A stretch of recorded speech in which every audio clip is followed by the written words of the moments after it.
What up, aging adults? Here we go, talking about Fibermaxing.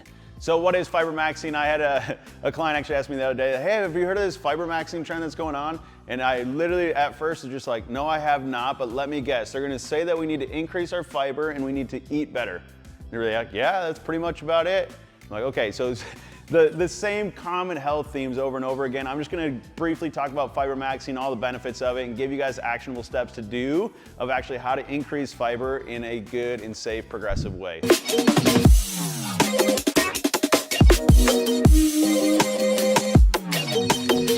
So let's start with what is Fibermaxing. Fibermaxing is just like it sounds. Let's increase our fiber intake because we know it helps with gut health, right? This whole gut biome thing that's going around, it is a huge thing and it controls a lot of our energy systems and our mind and our focus and all this stuff that regulates our chronic health conditions. A lot of it is stemming from gut health type issues, right? So fiber in general is a good way to kind of defensively play against gut health and keep a good healthy gut biome going on so that we limit down chronic exposure in the future, right? The second part, heart health. It's a huge piece of my heart health because now I start getting increased blood flow. I get increased circulation versus circulatory issues in the future, plaque buildup, all that kind of chronic heart conditions that we see.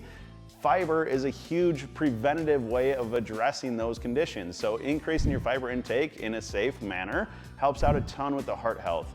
The last part that we're gonna talk about is like blood sugar and weight management, right? Anytime I start having issues managing my weight, not only is it gut biome stuff, not only does it have a component of insulin sensitivity part, but there's lots of factors that get helped by increasing our fiber intake. So general common sense is, well, if fiber increasing has all these good benefits, why doesn't everyone do it?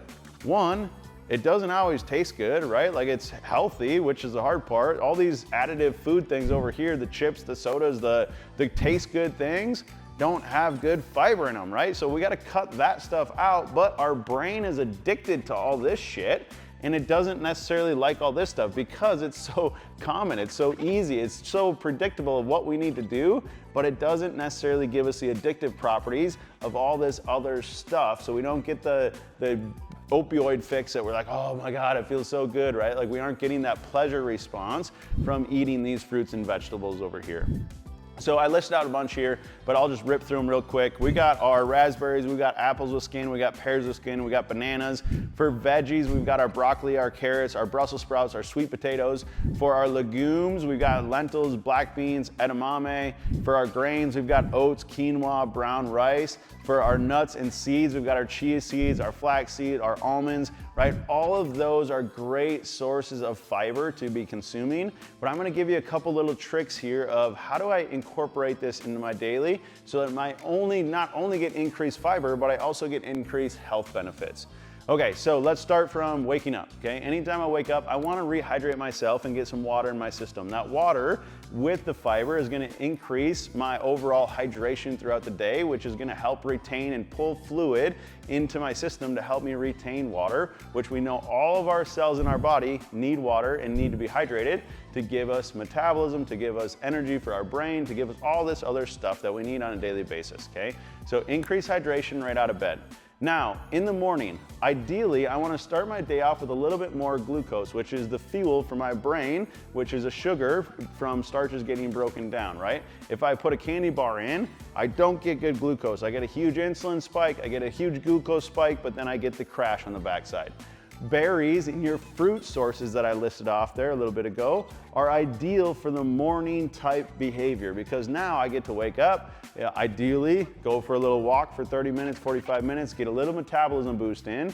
Now throw some of your fiber in there, and then from the fiber, we start to get a little bit of a glucose spike and a little bit of an insulin response, but that glucose is healthy sugars. It's getting up to my brain, it's turning on my fuel system, carbohydrates up to the brain so that my focus, my attention for the workday are getting maximized, okay? Anytime after I do a workout, I want to start to think more the vegetable or the grain side of things. So I get not only the good fiber, but I'm also replenishing my energy stores after my workouts, okay? So those are healthy ways to start incorporating that into your workout.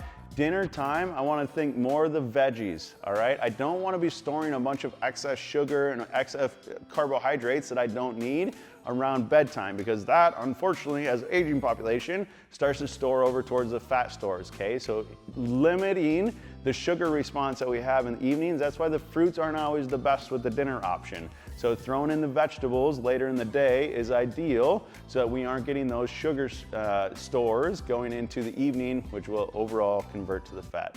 So guys, again, double down on that list, pull up ChatGPT, find out ways to incorporate fiber into your diet specifically, because it will help with your gut, it will help with your heart, it will help with your blood sugar issues, it will help with your weight management issues, right? It is overall a great way to go about it. Like everything, don't go off the deep end and just go extreme, everything fiber right away, right? Progress yourself into it in a safe and progressive manner and use it in moderation, just like everything else. We need protein, we need fiber, we need carbohydrates, we need healthy fats. All of this stuff is on a pendulum. We don't need to just go one extreme. Let's go paleo, no, let's go carnivore, no, let's go all, right? We don't have to be swinging back and forth. Like, balance it out. Portion controls win, and you guys got this. All right, guys, if you need anything or you need accountability, we're your people.